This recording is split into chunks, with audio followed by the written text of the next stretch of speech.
Welcome to the new series entitled Take Note, a series on the postmodern attacks on the true church.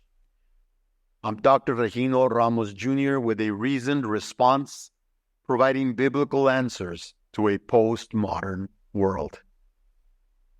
The church is under attack. From the inception of the church, it has always been under attack. Paul in Ephesians chapter 6, verse 12, puts it this way, and I am reading from the Phillips translation.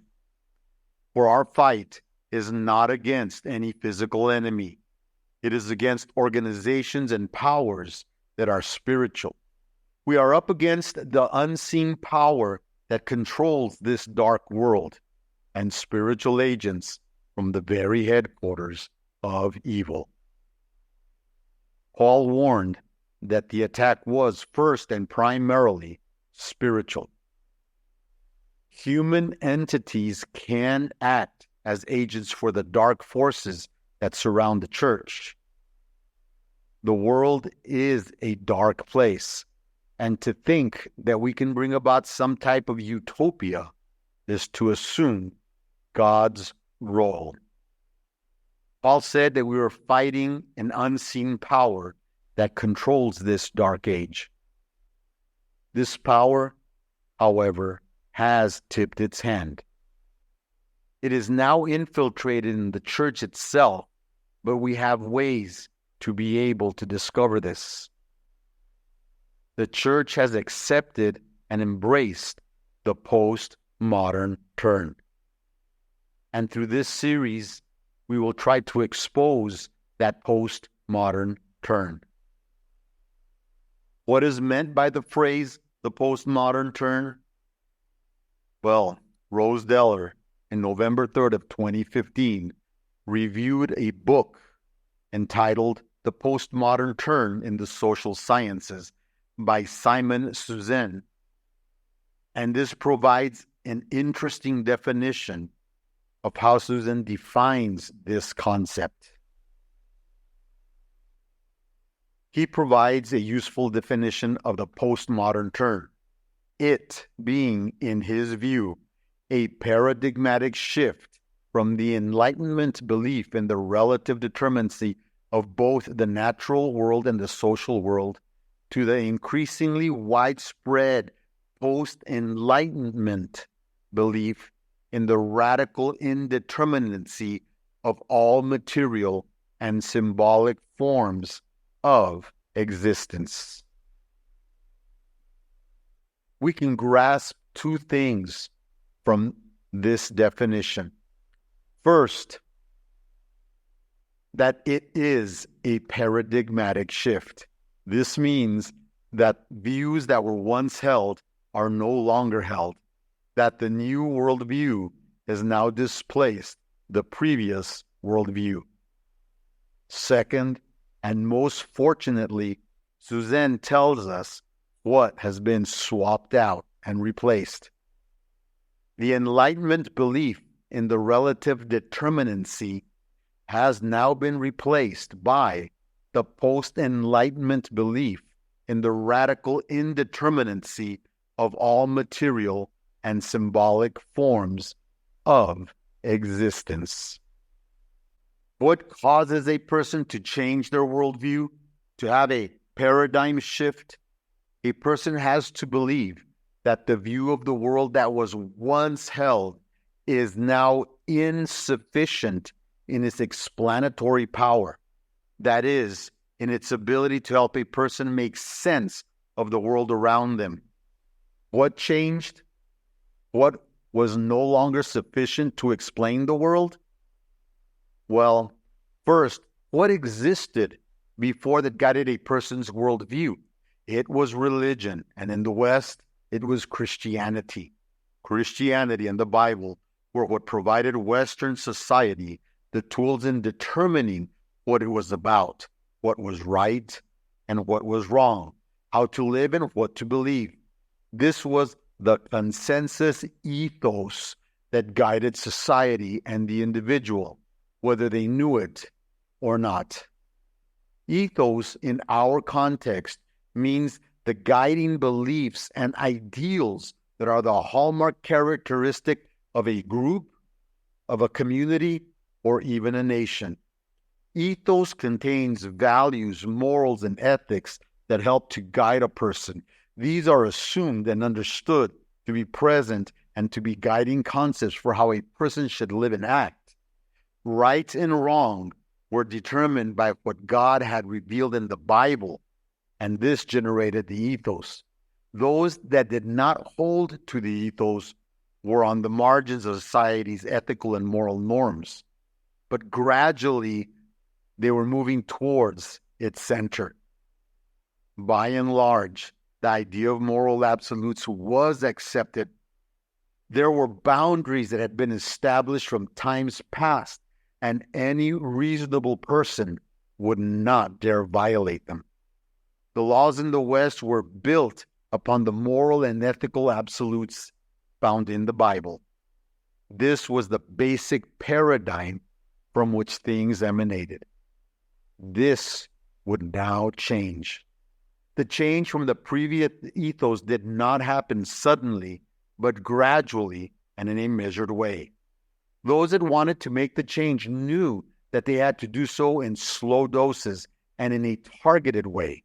With time, and with more and more persons accepting the new way of thinking, a tipping point would soon be reached. There would be a critical mass of humanity that would desire to give up the old ways and move into the new.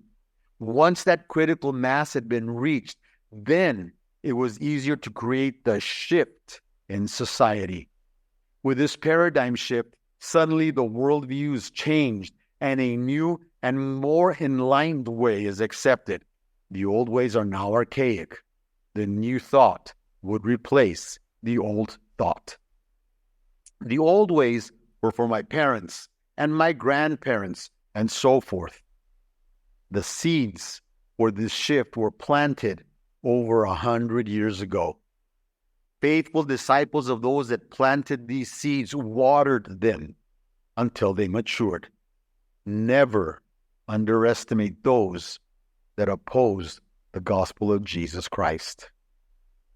What was it that was replaced, and what replaced it? Fortunately, Suzanne tells us, and Suzanne is right. Enlightenment belief in the relative determinacy has now been replaced by the postmodern Enlightenment belief in the radical indeterminacy of all material and symbolic forms of existence. First, we are dealing with two time periods, the Enlightenment and then with what he called the post-Enlightenment. The Enlightenment and its effects on how the world has viewed God brings us to the cusp of the 21st century. I have dealt with society's views about God and how they have changed from the times of Christ through the present in my video series in Spanish, De Pentecostés al Presente, Cómo el mundo ha pensado acerca de Dios. See the link below, and soon this series to be in English. I will not go into the specifics other than to say that from about 14 and 1500 AD to the recent past, say 1989, the Western world has been guided by the biblical ideals, morals, and ethics. During this time period, there were some very clear markers on how a person should live and view the world. There was specific right and wrong. There were moral absolutes that applied to everybody in all times, in all places, under all circumstances. All one needed to do was to read the Bible to discover what they were. Even some Western governments build their precepts on these ideals. It was part of the universal ethos of the West, the very warp and woof of the world. According to dictionary.com, warp and woof means, quote, the essential foundation or base of any structure or organization, close quote. The foundation and the base was the Bible and the basic Christian values. Now, the Constitution and the Declaration of Independence are the warp and woof of the American nation, but even these two were founded on the warp and woof of Christianity and of Athens.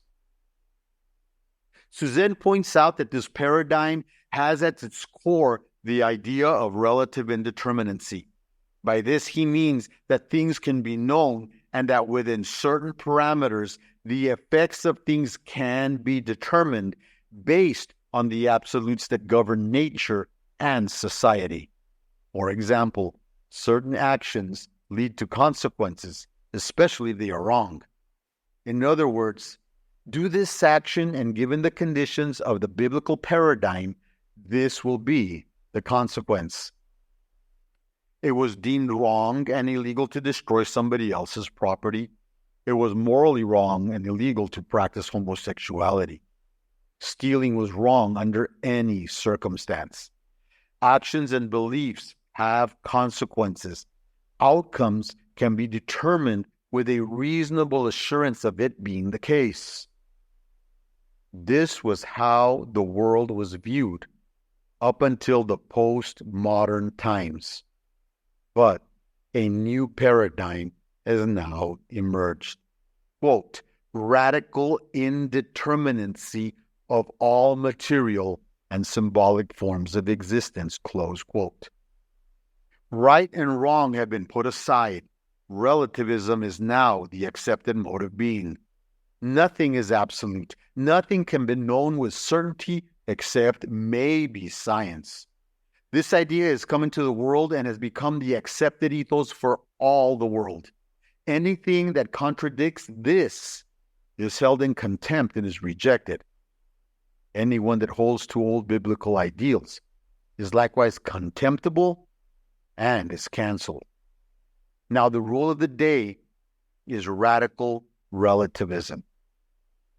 No one is right or wrong. Any belief is just as valuable and correct as any other belief. The fundamental laws of logic, such as the law of non-contradiction and the law of coherence, are meaningless. Everybody has their own logic, whether it is logical or not. Over the past 100 years, linguists have taught us that communication is merely a word game and that language is a construct of our times. Don't believe me? Well, let's try this one on for size. For many millennia, the word marriage was understood as a union between a biological man and a biological woman. Now, the USA Supreme Court defined marriage as a union of any two persons. Gender has no part anymore. The biblical mandate is meaningless. The meaning of the word marriage is meaningless. Need more prodding? Try this one. On March 24th of 2022, USA Today reported the following. In the 13th hour of Judge Ketanji Brown Jackson's confirmation hearing Tuesday, Senator Marsha Blackburn, a Republican from Tennessee, asked the Supreme Court nominee, "Can you provide a definition for the word woman?" Jackson, appearing confused, responded, "I am not a biologist." Blackburn continued, "The fact that you can't give me a straight answer about something as fundamental as what a woman is underscores the dangers of the kind of progressive education that we're hearing about." Close quote. So here, for our sake, are just a few words, a few more words that no longer have any meaning. We said woman already, but what about man, boy, girl? We are now playing games with the words gender and sex. One is stable and the other one is not. The biological sex of a human being is determined by chromosomes and the basic human bodily construction. But, they say, gender is fluid, and it is what a person identifies with. So if a biological boy or man identifies with being a girl or a woman or a giraffe, then that is his or her gender. Sounds like a joke, but that is the reality we're facing today. This is the radical indeterminacy of Zuzen. These are the word games that were initiated by philosophers like Wittgenstein. Ludwig Wittgenstein, a linguist and philosopher born in 1889, died in 1951, came up with the idea of Sprachspiel, a language game. In short, this means that a word only means what it means within the rules of the language game that is being played. We're seeing Sprachspiel everywhere. So there are rules, but in our radically relativistic world, the rules are made up by the person playing the game, and the rules can be changed at any time at the convenience of the ones playing the game. If today it is convenient to define a word like racist by a traditional definition, but tomorrow it is defined differently, that's okay, because the rules have changed. This is radical, is it not? This is the essence of the postmodern turn. Society has turned from the modernist world, where things could be known with certainty, to a world where there is nothing certain. Let us look at a few more words and concepts that have changed in meaning because the language games have required a change in rules. What has changed? Let's try truth and objectivity first. The modern world. There was an emphasis on the pursuit of objective truth through the use of reason and science. In the postmodern world, objective truth is not valid because it excludes. It should be subjective, and whether truth is accepted or not is guided by the power dynamics.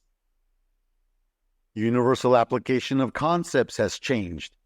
In the modern world, there were universal principles that applied to all persons, regardless of who they were and their station in life. Now in our postmodern world, concepts like justice, morality, and basic human rights are socially constructed and therefore not universals. Meta-narratives. In the modern world, there were overarching narratives, stories that were used to explain the progress of humanity. History had a past, present, and future. It had a goal. Meta-narratives in the postmodern world are now considered oppressive and created by systemically racist hegemony. Instead, multiple competing narratives exist. History is not objective and has many goals. Rationality. In the modern world, reason was seen as the primary means of acquiring knowledge and understanding of the world. Reason was backed by logic. In the postmodern world, the idea of reason and knowledge acquisition are fluid and dependent of the point of view.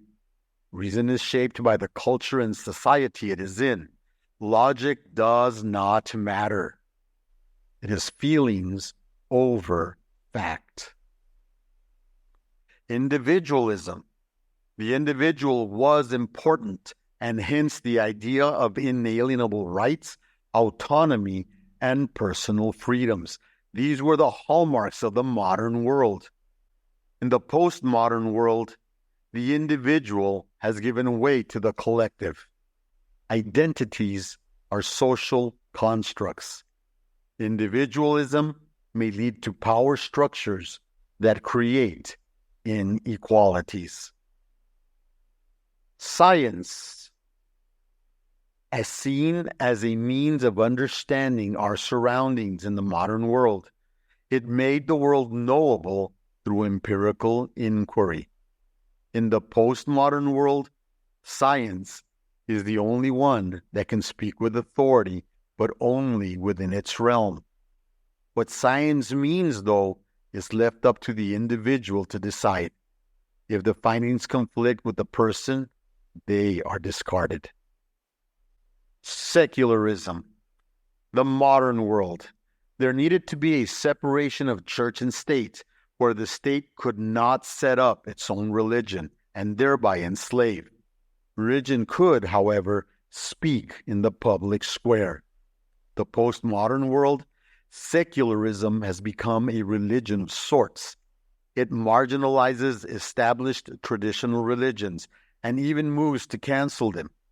If certain beliefs are deemed archaic, they are simply excluded from the public square. As we can see, there is much that has changed. These changes were not just cultural and social, but they have infiltrated the church. There was a time when we knew exactly who were those that were attacking the church. In the 60s and into the 70s, we saw the rise of what Walter Martin called the kingdom of the cults. These were religious in nature and religious in scope. It was easier to recognize them and draw the lines of demarcation. However, this is not the case today. The religious cults of the past had heresies that were not so hard to point out. There were those that said that Jesus was a created being or a lesser God, some that denied the existence of the Holy Spirit or of hell. The concept of the atonement for our sins was put in question, while others denied that Jesus was the only Son of God. Biblical prophecy was taken out of context, and dates for the end of the world were continually sped up. The Bible was given almost magical powers, and the human mind was unlimited, making man a god. Sickness was an illusion, the Maya of Hinduism, and God wanted everybody healthy as long as you understood health and science and had the key to the scriptures. These were blatant and could easily be recognized. If you knew the Bible, you could pick out the heresies because we were within a somewhat Christian domain. But what if we are not dealing with religions that function in the same way? In fact, we are now faced with dangers from within. Leaders in many denominations, even those that we would consider ultra-conservative, are promoting ideas that are contrary to Orthodox Christianity.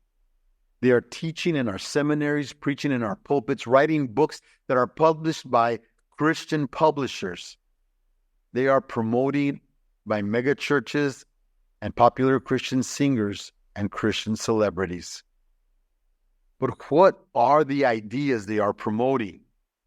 Well, if it was just the prosperity gospel or some other misrepresentation of the Bible, that would be one thing.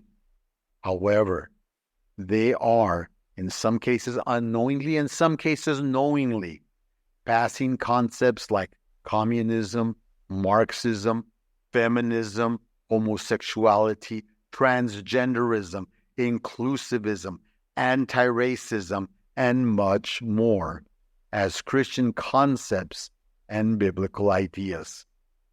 These all have their roots in critical theory. On our series, Take Note, we will look at the vocabulary that is being used, how it is being used, and what it really means.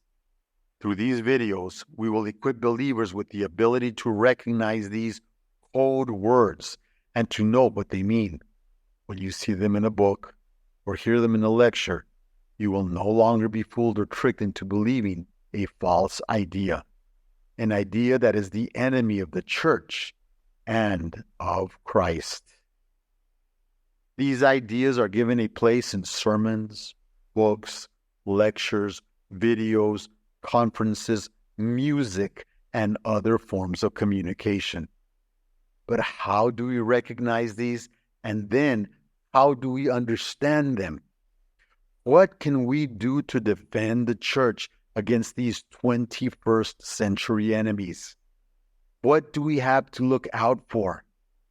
That is what this new series is all about. Take Note is exactly that. It asks us to pay attention and to notice what is going on around, and especially in our churches. We cannot turn the clock back. We are now living in a postmodern world. But that does not mean that we have to accept all that is being told to us. Postmodernism surrounds us, but we do not need to give in to its darkness. The church can stand, but it must accept the challenge of our age, the challenge of the postmodern turn. We must up our game, so to speak, because the stakes are very high. So, get ready to learn and to think. If you do not want to think, then you have already lost the fight. You have succumbed to the God of this dark world. For the past 50 years, the church has been challenged to think, to meet the intellectual challenges presented by our culture. There have been persons willing to take up the cross and follow Jesus and take up the challenge. But the majority became comfortable sitting in pews, being in seeker-sensitive churches, taking in shallow sermons that dared not ruffle anybody's feathers, and listening to meaningless songs. If you want to make a difference in culture, if you want to see your church grow and recognize the false lies that are being doled out by social media, the news, the government, and many religious institutions, now is the time to stand up and be counted. Join me on future videos as we tackle the challenge head on with no compromise. Take note of what we say and what we need to do.